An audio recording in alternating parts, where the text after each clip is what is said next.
할렐루야. 1월 25일 월요일 큐티 영상 시작하겠습니다. 오늘 말씀은 누가복음 8장 40절에서 56절입니다. 예수님은 이제 또 갈릴리 호수를 끼고서 거라사 지방으로 가셨다가 다시 가버나움 쪽으로 돌아오셨습니다. 무리는 환영을 하고 예수님을 기다리고 있었는데요. 예수님의 말씀을 사람들이 듣고 있을 때에 그 지방에 유력했던 회당장 야이로가 예수님을 찾아왔습니다. 그리고 예수님께 자기 집에 가자고 간청을 했지요. 왜 그렇습니까?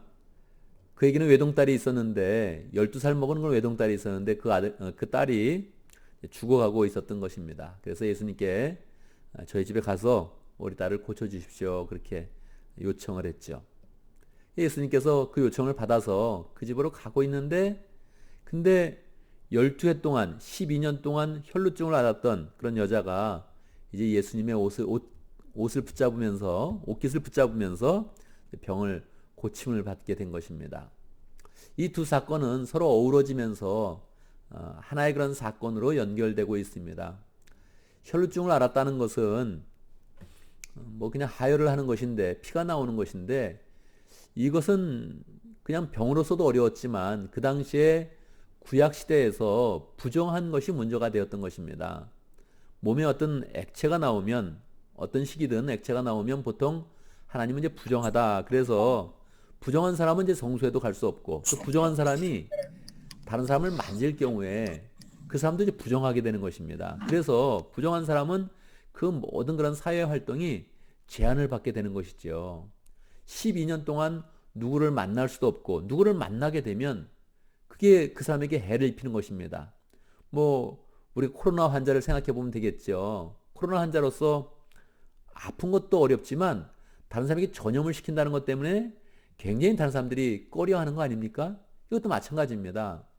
자기가 몸이 아픈데 다른 사람을 만지게 되면 그 사람이 성소에 나가거나 하나님의 일을 하는데 큰 제약을 받게 되는 것입니다. 그래서 고의적으로 이 사람이 다른 사람을 막 자꾸 만지거나 부정하게 만들면 사람들이 돌로 쳐서 죽여도 문제가 되지 않는 것입니다. 그러니까 이 사람의 그런 고통이 얼마나 심했겠습니까?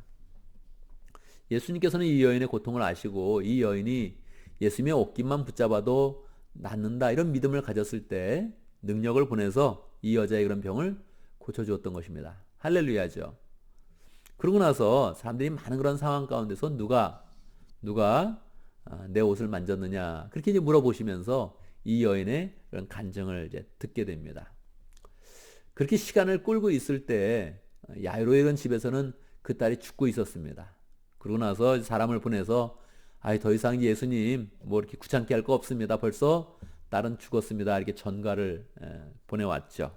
예수님은 전혀 동요하지 않으시고 그 집까지 가시고 그리고 사람들에게 이야기합니다. 벌써 뭐 사람들은 딸이 죽었으니까 막 우는 그런 사람들이 있었죠. 예수님은 죽은 것이 아니라 잔다 그렇게 말씀을 하신 것이죠. 사람들이 뭐 이미 죽어서 숨이 끊어진 걸 다 확인했는데 근데 잔다고 이야기하니까 예수님을 비웃죠. 예수님은 베드로와 야고보와 요한을 데리시고 세 사람만 데리고 그리고 부모님을 데리고 소녀가 있는 그런 방으로 들어갔습니다. 그리고 이제 주님께서 말씀하십니다. 소녀야 일어나라. 이게 당시에 예수님이 사용했던 그런 아람어로서는 달리다 쿰 하는 거죠. 쿰 하는 것이 이제 일어나라는 그런 그 명령어거든요. 달리다 쿰 이렇게 이야기한 거죠. 죽었던 그런 소녀가 예수님의 그런 음성을 듣고 일어나게 됩니다. 이 두 사건은 당시에 정말로 어려움 가운데 있었던 그런 사람들이 어떻게 예수님의 은혜를 입게 되는지를 정확히 보여주고 있습니다. 혈루증에 걸렸던 그런 여인은 많은 그런 사람들 가운데 사람을 만지면 안 되는 거거든요. 그 사람은 부정하기 때문에 사람 틈에 가서도 안 되고 사람과 접촉을 해서도 안 되고 누구를 만져서는 절대 안 되는 것입니다. 그러니까 그런 제한을 갖고 있었는데 그 사람이 예수님을 만진 거예요. 여러분 우리가 코로나의 그런 바이러스에 걸렸다 그러면 어떻게 되겠습니까? 철저하게 우리도 격리를 해야 되는 거 아닙니까? 근데 그 사람이 자꾸 딴 데 가서 활동하고 누구를 만지게 되면 어떻게 되겠습니까? 사람들이 깜짝 놀랄 거 아닙니까? 그런데 그 상황 가운데에서도 그렇게 자기가 격리해야 되는 그런 상황, 그냥 철저히 혼자 있어야 되는 그런 상황 가운데서도 예수님은 나의 문제를 해결할 것이다 하고서 예수님의 옷깃을 만졌다는 거예요. 옷자락을 만졌다는 거예요. 원래 부정한 사람이 다른 사람을 만지게 되면 그 사람까지도 부정하게 만듭니다. 그런데 예수님에게는 그게 적용이 되지 않는다는 거예요. 예수님은 부정한 사람이 만들 때 그 부정한 것이 예수님께 가는 것이 아니라 예수님의 능력과 그 은혜가 부정한 사람한테 가서 그 사람이 바로 거룩해지게 된다는 거예요. 사실은 이것은 구약의 그런 율법 가운데서 있었던 그런 일입니다. 하나님께서 제단을 만들어라 그렇게 말씀을 하시고 제단을 이제 거룩하게 만들어라 하고서 그것을 거룩하게 제단을 위해서 속죄를 하고서 그리고 제사를 드려라 하고서 제단이 거룩해진다면 제단을 만지는 그런 사람은 거룩하게 될 것이다. 그렇게 이미 말씀을 하셨거든요. 예수님께서 이미 제단이 되시고 속죄의 제물이 되시고 하나님 앞에 거룩의 그런 상징이 되어서 사람들이 예수님을 만지게 될 때 예수님이 부정하게 되는 것이 아니라 예수님의 그런 거룩이 다른 사람에게 전파될 수 있도록 그렇게 은혜를 주신 것입니다. 야이로는 당시에 회당장이니까 당시에 그런 시대적인 그런 인물입니다. 시대상을 반영하는 것이고 그 가운데서 시대를 반영하는 그런 인물이 상징하는 그런 인물이 자기 그런 딸이 죽었을 때 어떻게 해야 하는 것인가. 원래 회당장이라는 것은 그 사람이 바리새인 것을 뜻하고 바리새인들은 예수님과 접하지 않습니다. 그렇지만 아무리 시대를 대표하고 리더격인 그런 사람도 자기 딸이 죽으면 아무 소용이 없는 거죠.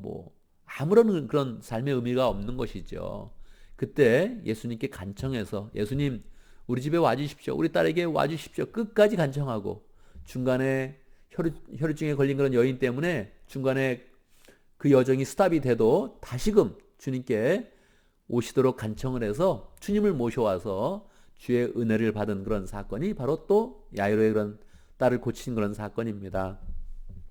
이 두 사건을 통해서 우리는 어찌하든 우리의 그런 시대 가운데서도 어려움이 있고 딸이 죽거나 혈루증에 걸리는 것처럼 우리 시대에 갖는 그런 어려움들이 있는데 그때에도 우리 예수님을 모셔와서 예수님의 옷자락을 붙잡는 그런 가운데 우리가 적극적인 그런 그 마음으로 주님께 나아가면 주님의 은혜가 시대를 거스려서 우리 가운데 임할 것이고 주의 은혜 가운데 우리는 평강을 얻을 것이다. 또 우리의 그런 삶이 거룩하게 될 것이라는 것을 오늘의 그런 그 말씀 가운데서 가르쳐주고 있습니다.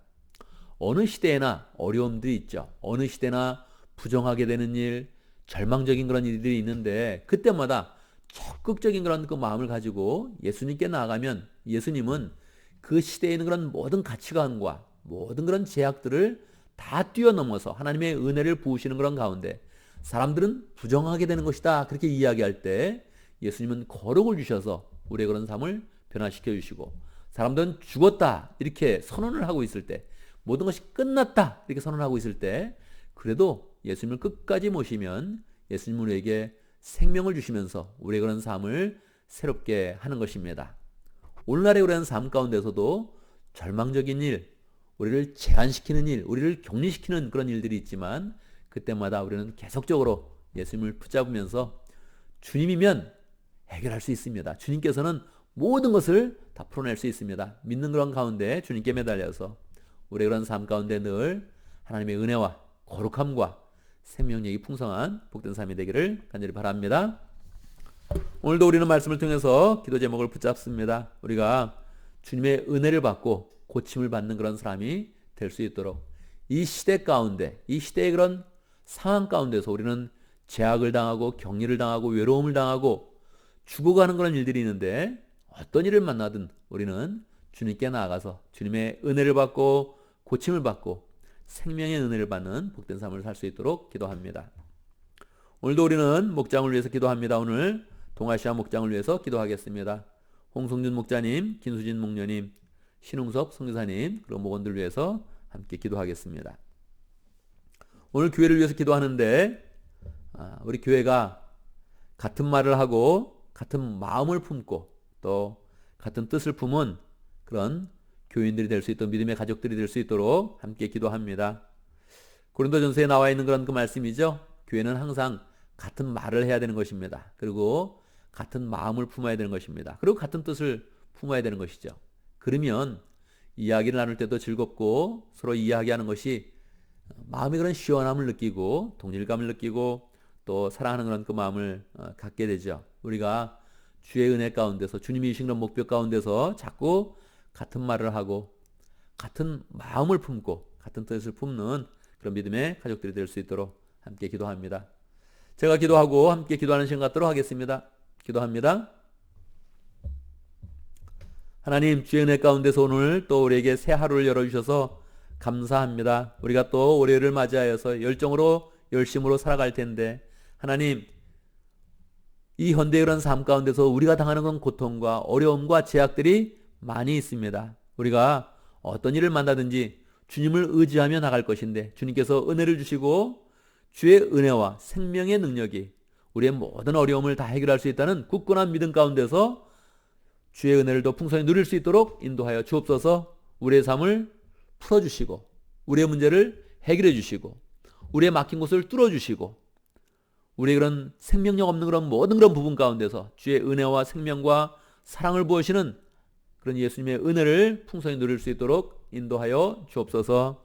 하나님 아버지, 오늘도 우리가 목장을 위해서 기도합니다. 주님께서 이 시대 가운데 소망을 주시려고 우리에게 목장을 허락하여 주셨는데 하나님, 목장을 잘 감당하면서 우리의 마음에 고생한다는 느낌보다 행복한 그런 마음과 주의 그런 나라를 세워가며 주의 뜻을 잘 실천하는 그런 복된 그런 보람이 우리의 그런 그 마음 가운데 풍성할 수 있도록 인도하여 주옵소서. 동아시아 목장의 홍선진 목자님, 김순진 목녀님 축복하여 주시고 열정으로 목장을 세울 때마다 삶에 기쁨이 있게 하시고 보람 있게 하시고 삶의 목표가 더욱더 뚜렷해질 수 있도록 축복하여 주옵소서. 목원들도 함께해 주시고 새롭게 변화될 수 있도록 인도하시고 믿음의 가족이 되는 그런 재미와 은혜를 풍성히 누릴 수 있도록 인도하여 주옵소서. 신웅섭 선교사님 축복하여 주시고 동아시아 지역에서 열정으로 사역할 때 주님께서 함께해 주시고 필요한 그런 모든 것들을 공급하시며 동역자들을 많이 허락하여 주셔서 주의 그런 사역을 잘 감당할 수 있도록 역사하여 주옵소서. 하나님 아버지, 우리 교회를 위해서 기도합니다. 우리 그런 교회 생활이 항상 주님이 주신 그런 목표 가운데 같은 말을 하고 같은 마음을 품고 같은 뜻을 세우는 그런 가운데 우리의 그런 삶의 재미가 있게 해주시며 공체를 세워가면서 하나님의 축복과 은혜가 풍성한 공체가 될 수 있도록 역사하여 주옵소서. 주의 은혜 가운데서 서로를 볼 때마다 힘이 되게 하시고 서로 격려되게 하시고 서로를 세워가며 하나님 나라를 잘 세워갈 수 있도록 인도하여 주옵소서. 하나님 아버지, 주의 은혜 가운데서 1월 25일 월요일 맞이했습니다. 우리가 해야 되는 모든 일들 잘 감당하게 하시고 우리가 하면 사람들이 칭찬을 받게 해주시고 주님이 하는 것처럼 모든 일을 잘 감당할 수 있도록 역사하여 주옵소서. 필요 없는 일들은 하지 않게 하시고 처음서부터 그 뜻을 품지 않게 하시고 나쁜 그런 생각들은 하나님 처음서부터 생각을 갖지 않도록 역사해 주시고 우리의 마음 가운데는 오직 주의 은혜와 사랑이 풍성하도록 역사하여 주옵소서. 예수님의 이름으로 기도드리옵나이다. 아멘.